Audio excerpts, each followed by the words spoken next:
Texas is known for a lot of things. Its iconic shape, the Texas barbecue, the Alamo, Dallas Cowboys, and so much more. With its lower cost of living, including housing, Texas has seen a wild influx of people migrating from across the country to check out what it's all about. As a native Texan myself, and being a local realtor, I tend to agree that Texas has a lot of awesome things about it. However, in this video, I'm going to be going over my top 5 reasons why Texas may not be the perfect fit for you. Reason number 1 is the weather. Texas is insanely hot. I'm talking a majority of the year, maybe 8 months out of the entire year. Texas, for me, is miserable. I'm talking 90+ degree days. Right now, it is on average about 105 degrees every day. Last night at 10:30, it was 92 degrees at nighttime. We're currently in a drought. There's still a ton of businesses and residents that are cleaning up the aftermath of the tornadoes that hit right above Austin just a few months ago. Hurricanes from the Gulf of Mexico are not uncommon. And how could we not mention the historic freeze of 2021, which left thousands of people in Texas without water and power for weeks? It's not uncommon for a Texas winter day to look like this. Waking up where it's 40 degrees outside, it's chilly, you put your jacket on, got your pants on, maybe throw the Uggs on.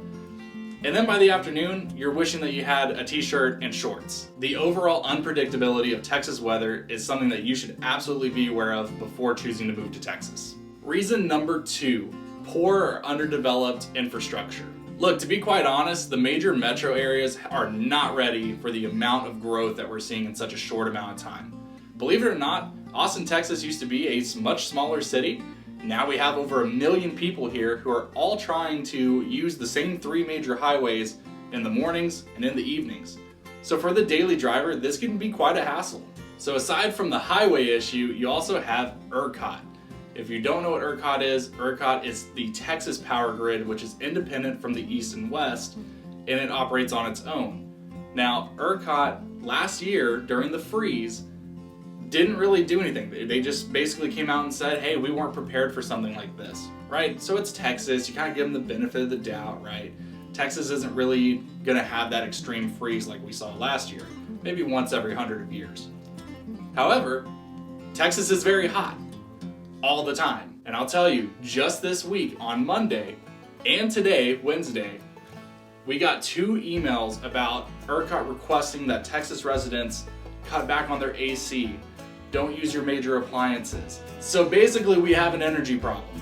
ERCOT's not equipped to handle all these people using all this electricity during the summers. So we can't have it cold, we can't have it hot. What are we supposed to do? Number 3, property taxes. So it's no secret, property taxes are pretty high in Texas, especially in Central Texas. Your average rate's gonna be anywhere between 2.5 to 2.9% for property tax. This is how the counties get a lot of their funding, and we don't have a state tax. So you're kind of offsetting that a little bit. Now look, I'm not saying that's more or less than any other state.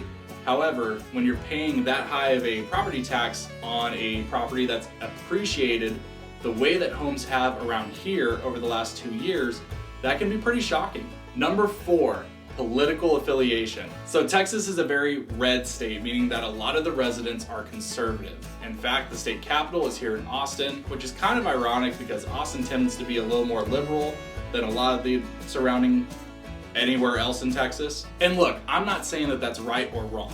That's not my place. All I'm saying is that your state's affiliation has a lot to do with what local policies are in place. So that's important. It's going to come down to decisions like concealed carry, the recent happenings with Roe v. Wade, spending, education, things like that. These are all things you need to consider before moving here. These kind of major decisions help people decide if they're going to seek or flee Texas. Number 5, Texans are a very proud kind of people. Look, it's not uncommon to go out and see a Texas flag in the yard, or maybe on a bumper sticker on a car, a Texas tattoo, a Texas-shaped waffle. Texans love Texas. So I'll give you a personal story. My brother, who's from Missouri, came down to visit. We were picking him up from the airport. We're at baggage claim, and we look over, and there's a guy with a, in my opinion, pretty sweet Texas tattoo right behind his ear. And my brother couldn't help but laugh. He kind of smirked at the fact that someone would be so proud of their state outline to get that permanently tattooed on them. My rebuttal was, Well, he's just mad that Missouri is a lame shape and would probably make for a cruddy tattoo. There you have it, guys. There's my top 5 reasons why Texas may not be the state for you. However, if I haven't scared you off and you're still interested in moving to Texas, I want to be a resource for you. My contact information is in the description below. Feel free to reach out to me either social media, email, call, text. I am here for you.